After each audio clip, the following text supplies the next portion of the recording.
Hello everyone. Well, since I did a video of my NES collection, I thought I'd do the same for my Famicom games. After all, technically it is NES. So, I cleared off a lot of space on my iPhone, and so hopefully I can record a longer video. So let's start off with, of course, the best, in my opinion anyways, Pool of Radiance. And the box is up here. And by the way, I believe this is the biggest Famicom box for a Famicom game ever. If anyone knows a bigger one, let me know. I want to see it. Now, I'm going to make a separate video, like a separate part dedicated to the boxes. But for now, let's take a look at the games that I got. I got some really obscure ones, really. Here's King's Knight, which was developed by a small-known developer called Works, aka Bit Studios, or no, Bits Laboratory, not to be confused with Bit Studios. Now, they developed the NES version of Ghostbusters, which may not sound like a good sign, but this is actually a pretty good game. It's tough as nails, but it's good. Now here we got Road Fighter. This game actually wasn't just released in Japan, it was also released in Europe, so I don't know why it didn't come to the US. I guess they thought that the game probably wouldn't have sold too well in the US, but it's actually a pretty good game. I liked it. I played the arcade version once, but I think I remember the Famicom version being slightly better. Now here's one called Bakusho Star Mano Mane Shiteno, or Haha Star Impression for Heavenly Kings. That's pretty much the translation. This game was developed by Pack-In Video, which is actually my favorite Japanese game developer, and I have to say they're pretty much like the Japanese version of Mindscape, which may not sound like a good thing, but it's a long story. But anyways, this game, it's pretty much like where you're trying to like be the most popular person. Like you take the role of a musician or whatever, and yeah, it's hard to explain. I might make a video of it. Here's Burai Fighter, but let me ask something. Could they just pick another, like, was this the best color scheme they could get? I don't think so. I think they just randomly selected a color and then just painted it like that. Here's Metro Cross, and boy, can I not wait to show you guys this one. It is shit. Here is a 66-in-1 multi-card I have. No, nothing too spectacular. But I made a video on this, so watch that if you're interested. Now, we got Hokuto no Ken 2.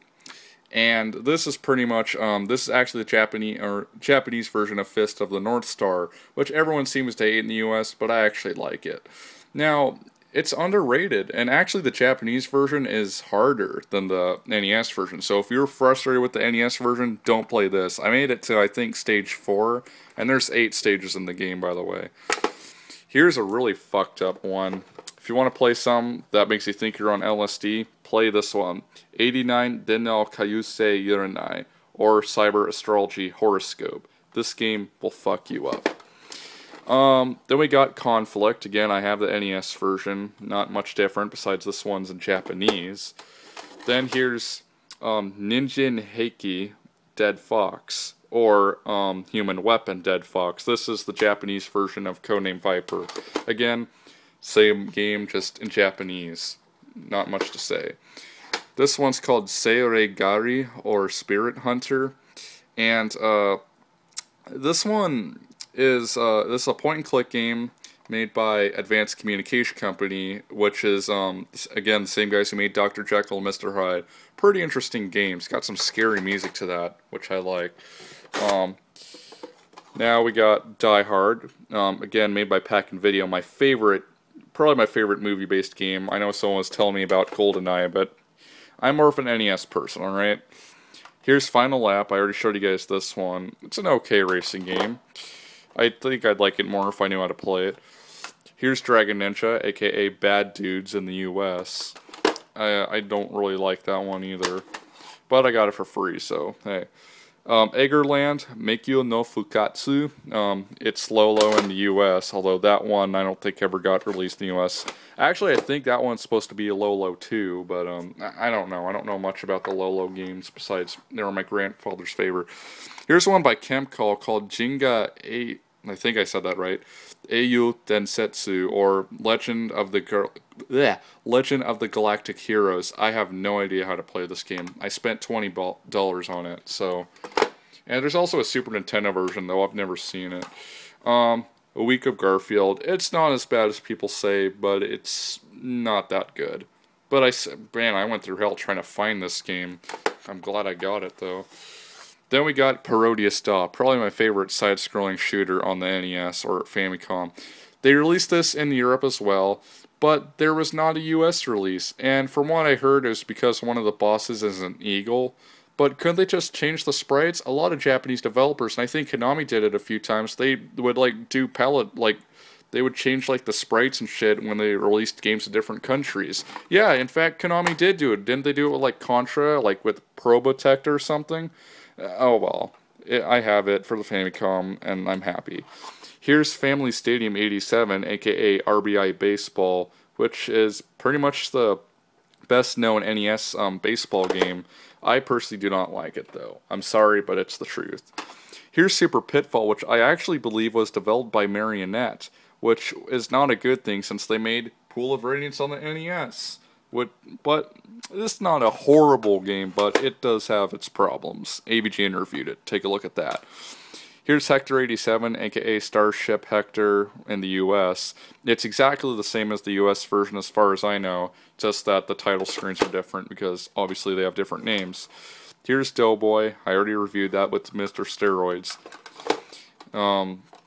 Then we got Load Runner. The funny thing is, actually in Japan they call this Road Runner because there's no L's in Japanese, so that's something pretty funny trivia for you. Then we got Zoids 2 with music by Joe Hisaishi. Yeah, the same guy who composed music for a lot of the Miyazaki films. Then we got Mock Rider. I do plan on actually reviewing this one too. It's a good game. Then we got Jumbo Ozaki's Hole-in-One Professional Golf. This is a good game. There's even a Super Nintendo version, but I've never played it. But I think I might now that I've played that. Tetris 2, Bombless. I actually have 2 copies of this game. The first one I got was defective, where only the 2-player mode would work. If you chose the 1-player mode, the game would just crash. So, that sucks. But at least I have it now. And complete in box. Here's F1 Race, another good game. In fact, I believe it uses Mock Rider's engine. Kamen no Ninja Akakage, also known as Red Shadow, the Masked Ninja, or the Masked Ninja Red Shadow. I already did a walkthrough of this game. Used the same engine as Fist of the North Star, but it's a good game. Here's Dragons of Flame, a good game. I already beat this game. I'm not joking. I already did. It's one of the shortest NES games ever made. Then we got Bugs Bunny's Birthday Blowout, or in Japan it's called Happy Birthday Bugs, but it might as well be the US title because the title screen in the USA version is fucking called Happy Birthday Bugs. I'm not joking, but it's a good game. I beat that one as well, so I recommend it. It's not as bad as ABGN says it is. Now here's the weirdest one I've got. Family Circuit 91. Now you'd think it's an unlicensed game because, you know, the way the cartridge looks, but no, it's an actual licensed game by Namco. Or Namcot as they're known in Japan. And I believe the box has the seal of quality on it too from Nintendo. So that's pretty cool. Then we got a Metal Flame Psybuster, which is pretty much the Japanese version of Metal MacMan and Machine. Then we got another game by Pack-In Video called Mirai Senshi Ryosu, or Future Warrior Leos. I don't even know how to play this one either, but it's okay. I like the music, it's pretty good. Magnum Kiki Apatsu, the game where they couldn't even fucking put cover art on it. Actually, I think the box art actually has some cover art besides this, so I'll give them a break. I already reviewed that one. Oishinbo, again, by Advanced Communication Company. It's a point-and-click game, just like Seirei Gari. Not much to say about that one. It also uses a lot of public domain music. So that's pretty much all the Famicom games I have. And in the next part, I will be showing you guys the boxes that I have. So stay tuned for that. So thanks for watching, guys, and peace out. And thank God that I have more recording time on this phone.